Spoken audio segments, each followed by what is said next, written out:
Sugar charcoal caramel. Sugar charcoal carbon का अक्रिस्टलीय अपर रूप है। इसे चीनी C12H22O11 पर सांद्र गंधक के अम्ल की क्रिया द्वारा बनाया जाता है। गंधक का अम्ल चीनी से जल को अवशोषित कर लेता है तथा कार्बन शेष रह जाता है। चीनी H2SO4 इससे क्या बनता है 12C+11H2O। शुगर चारकोल मुख्य रूप से अपचायक के रूप में प्रयुक्त होता है। यह धातु ऑक्साइड को धातु के रूप में अपचयित करता है।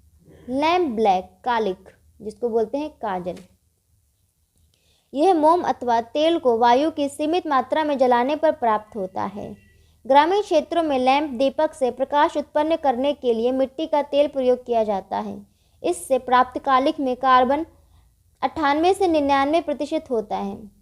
ये देखिए काजल बना रहे हैं, दीपक जल रहा है, ऊपर कोई बर्तन रख दिया तो इसमें कालिक जमा हो जा रही है, वो काजल है। कालिक का प्रयोग पेंटर की स्याही, जूते की पॉलिश तथा रबर टायर आदि बनाने में किया जाता है। कार्बन के क्रिस्टलीय अपर रूप हीरा, फुलरीन तथा ग्रेफाइट कार्बन के क्रिस्टलीय अपर रूप है। इनमें कार्बन परमाणु एक निश्चित व्यवस्था के अंतर्गत व्यवस्थित होते हैं। इनकी निश्चित क्रिस्टलीय संरचना होती है जिनके कारण इनके गुणों में विशिष्टता पाई जाती है। आइए इनकी संरचना का अध्ययन करते हैं। ग्रेफाइट। ग्रेफाइट शब्द ग्रीक भाषा के ग्रेफो से बना है जिसका अर्थ है लिखना। पेंसिल के अंदर पतली छड़ लीड जिससे लिखा जाता है ग्रेफाइट की बनी होती है। ग्रेफाइट में कार्बन के परमाणु इस प्रकार व्यवस्थित रहते हैं कि उनकी अनेक समतलीय परतें होती हैं। प्रत्येक परत पर 6 कार्बन परमाणु षटकोणीय छल्ले रिंग के रूप में व्यवस्थित रहते हैं। छल्ले का प्रत्येक कार्बन परमाणु 3 अन्य कार्बन परमाणुओं से जुड़ा होता है। ग्रेफाइट क्रिस्टल में कार्बन परमाणुओं की षटकोणीय रिंगों से बनी अनेक परतें होती हैं। परतों के मध्य क्षीण बलों के कारण ग्रेफाइट नर्म और स्नेहक होता है। ग्रेफाइट स्लेटी रंग का मुलायम एवं चिकना पदार्थ है। इसका गलनांक 3700 डिग्री सेल्सियस होता है। यह विद्युत का सुचालक है। इसका प्रयोग विद्युत इलेक्ट्रोड बनाने में किया जाता है। कार्बन के अन्य अपर रूपों की तरह यह भी ऑक्सीजन के साथ अभिक्रिया पर कार्बन डाइऑक्साइड गैस बनाता है। ग्रेफाइट अधिक मात्रा में चीन, भारत, श्रीलंका, उत्तरी कोरिया और मेक्सिको में पाया जाता है।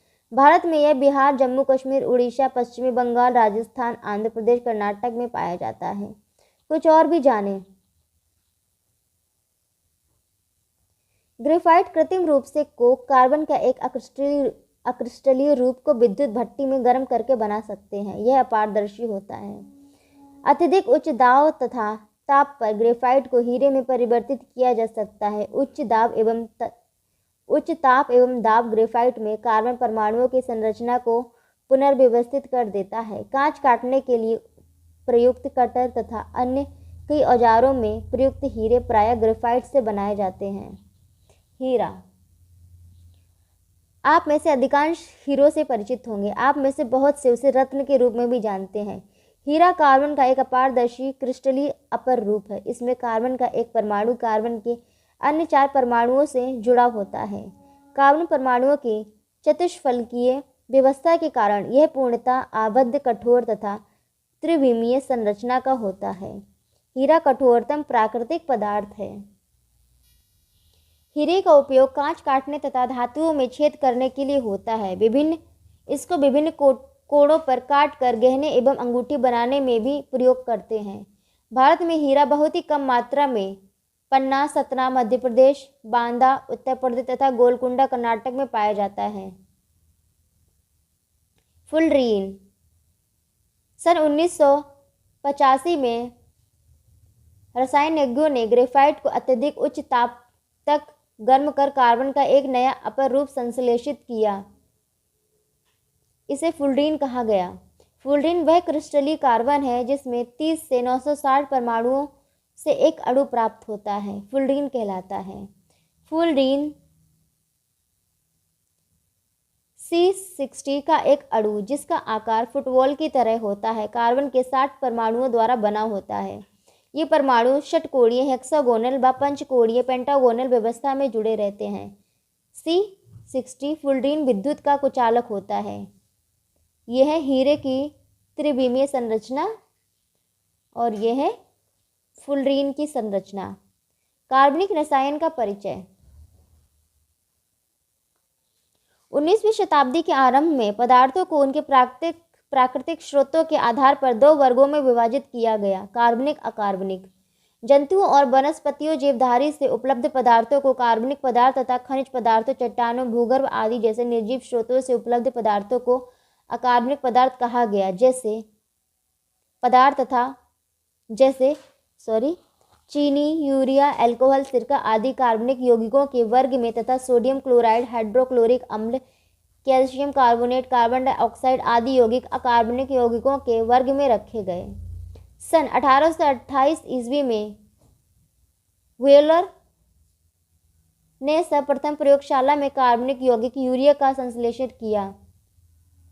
यूरिया प्रयोगशाला में बनने वाला पहला कार्बनिक यौगिक है। यूरिया अमोनियम साइनेट को गर्म करके बनाया गया। अमोनियम साइनेट NH4CNO, ये यूरिया से बना है, NH2CONH2। यौगिकों की एक बड़ी संख्या ऐसी है जिनमें उपस्थित तत्वों में से एक तत्व कार्बन होता है, उनको कार्बनिक यौगिक कहते हैं। परंतु कुछ कार्बन युक्त यौगिक कार्बनिक यौगिक के अंतर्गत नहीं आते हैं, जैसे CO2, CO carbonate, bicarbonate, cyanide आदि। इन्हें भी जानें। कार्बन युक्त यौगिकों को कार्बनिक यौगिक तथा कार्बन रहित यौगिकों को अकार्बनिक यौगिक नाम देकर वर्गीकरण किया गया। सामान्यतः सभी कार्बनिक यौगिक हाइड्रोकार्बन या उससे व्युत्पन्न होते हैं तथा मीथेन एवं इसके व्युत्पन्नों को छोड़कर लगभग सभी कार्बनिक यौगिकों में कार्बन बंध होता है।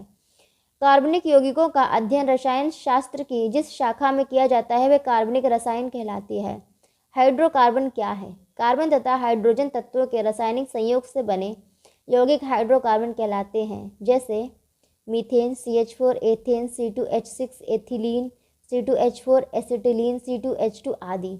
संतृप्त हाइड्रोकार्बन वे हाइड्रोकार्बन यौगिक जिनमें कार्बन कार्बन के मध्य एकल बंध होता है, अर्थात कार्बन की चारों संयोजकताएं एकल बंध द्वारा संतृप्त रहती हैं, संतृप्त हाइड्रोकार्बन कहलाते हैं। उदाहरण मीथेन, CH4, एथेन, C2H6। असंतृप्त हाइड्रोकार्बन ऐसे हाइड्रोकार्बन जिनमें कार्बन कार्बन परमाणु के मध्य कम से कम एक द्विबंध या त्रिबंध उपस्थित हो असंतृप्त हाइड्रोकार्बन कहलाते हैं। उदाहरण एथिलीन, C2H4, एसिटिलीन, C2H2। तो आज की वीडियो में हम यहीं तक पढ़ेंगे। आगे की नेक्स्ट वीडियो में हम मीथेन पढ़ेंगे, CH4।